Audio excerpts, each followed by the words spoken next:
আসসালামু আলাইকুম।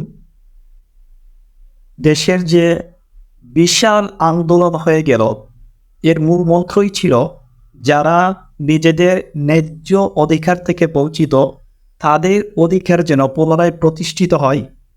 এই লক্ষ্যকে উদ্দেশ্য করে দেশের প্রত্যেকটা মানুষ, প্রত্যেকটা পেশার মানুষ, প্রত্যেকটা শ্রেণীর মানুষ স্বতঃস্ফূর্তভাবে এই আন্দোলনে অংশগ্রহণ করেছিল। কিন্তু আমরা যখন আন্দোলনের সফলতার পরে দেশের বাস্তবিক চিত্র একটু পর্যালোচনা করি, আমরা দেখতে পাচ্ছি যে যারা নিজেদের ন্যায্য অধিকার প্রতিষ্ঠার জন্য রক্ত দিয়েছে, জীবন দিয়েছে, আজকে তারা এখনও নির্ঘুম ক্ষুধার্ত অবস্থায় আপনার রাত পার করছে, দিন পার করছে। একটা দেশের সুন্দর এবং সুশৃঙ্খল পরিবেশ গড়ে তোলার জন্য সংস্কারের চেষ্টা করছে।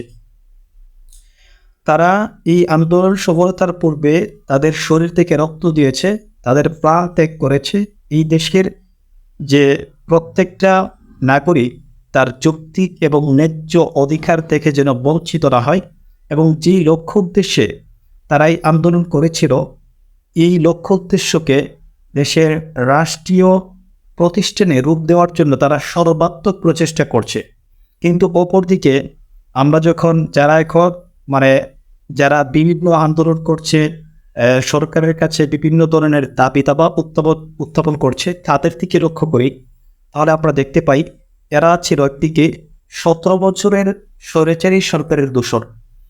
আপনি ভালো করে যদি লক্ষ্য করেন, আপনি অবশ্যই দেখবেন যে 17 বছর যাদের সহযোগিতায় স্বৈরাচারী সরকারের আপনার রাষ্ট্রের যে টিকে ছিল, রাষ্ট্রের মধ্যে বর্তমানে যারা আন্দোলন করছে, বিভিন্ন দাবি দাবা উত্থাপন করছে, ওদের সহযোগিতায় তারা কিন্তু স্বৈরাচারী হয়ে উঠেছিল। এখন এমন একটা পরিস্থিতিতে দেশের এই ক্রান্তিকালীন সময়ে যারা সংস্কারের জন্য ন্যায্য অধিকার, প্রতিটি নাগরিকের ন্যায্য অধিকার প্রতিষ্ঠার জন্য আপনার আন্দোলন করেছিল, তারা এখনও আপনার যে বিভিন্ন বন্যার দিকে তাকার বা দেশের আইন শৃঙ্খলার দিকে তাকার, যেইখানে আইন শৃঙ্খলা বাহিনীর অনুপস্থিতি, তারা কিন্তু স্বতঃস্ফূর্তভাবে তারা তাদের জায়গা থেকে সর্বাত্মক প্রচেষ্টা চালিয়ে যাচ্ছে। তারা কিন্তু এই দেশটাকে নিয়ে যতটুকু চিন্তিত, যতটুকু আবেগপ্রবণ, এতটুকু কাজ আপনার তার পরিবারটাকে নিয়েও করে না। আপনি যদি আন্দোলনের যে সম্মুখভাগে যে সমস্ত ছাত্র জনতা ছিল তাদের দিকে দেখেন, অধিকাংশের ক্ষেত্রে দেখবেন যে তারা দেশটাকে নিয়ে যতটুকু আপনার কনসার্ন, এর মনে হয় আপনার 50% কনসার্ন তার পরিবার থেকেও না। আপনি তার পরিবারের কাছে জিজ্ঞেস করেন, দেখবেন তার সম্পর্কে পরিবার অনেক অভিযোগ করছে, সে উদাসীন, সে অলস। কিন্তু এই মানুষগুলো সে বাস্তবতা উপলব্ধি করে সে যখন তার ভবিষ্যৎ অন্ধকার দেখতে পেয়ে যায়, তখন সে আসলে কি করবে না করবে এরকম বিষয়াদের জন্য সে তার দায়িত্বের প্রতি মনোযোগী হয় নাই। এখন সে চাচ্ছে যে রাষ্ট্র যদি সংস্কার হয়, তাহলে পরবর্তী জেনারেশন এমন অলস বা এরকম আপনার পরিবার বিমুখ হবে না।